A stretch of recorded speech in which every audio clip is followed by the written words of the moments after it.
కష్టం వచ్చినప్పుడు నీ నీడ కూడా నిన్ను వదిలేస్తుంది, కానీ నీ ధైర్యం మాత్రం నిన్ను గెలుపు వరకు నడిపిస్తుంది. చుట్టాలు అంటే కేవలం పెళ్ళిళ్ళలో కనిపించే వాళ్ళు కాదు, కష్టం వచ్చినప్పుడు తోడుగా ఉండే వాళ్ళే అసలైన బంధువులు. బ్రతకడం అంటే గాలి పీల్చడం కాదు, నలుగురు గుండెల్లో నిలిచిపోవడం. అమ్మ ప్రేమలో స్వార్థం వెతికితే దొరకదు, నాన్న కోపంలో అన్యాయం ఉండదు. ఒకరు నీకు ప్రాణం ఇస్తే మరొకరు ఆ ప్రాణానికి ఒక ప్రయోజనం ఇస్తారు.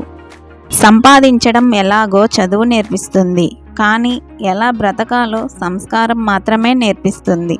డిగ్రీలు నీకు ఉద్యోగాన్ని ఇస్తాయి, నీ ప్రవర్తన నీకు గౌరవాన్ని ఇస్తుంది.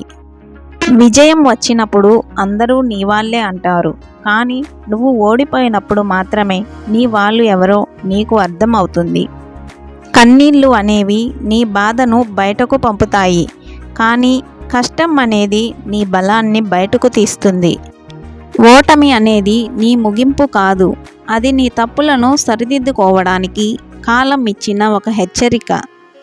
నువ్వు బాగున్నప్పుడు నిన్ను పొగిడే వాళ్ళు 100 మంది ఉంటారు, కానీ నువ్వు బాగోలేనప్పుడు నీ పక్కన ఉండేవాడు ఒక్కడున్నా వాడు నీ దేవుడు.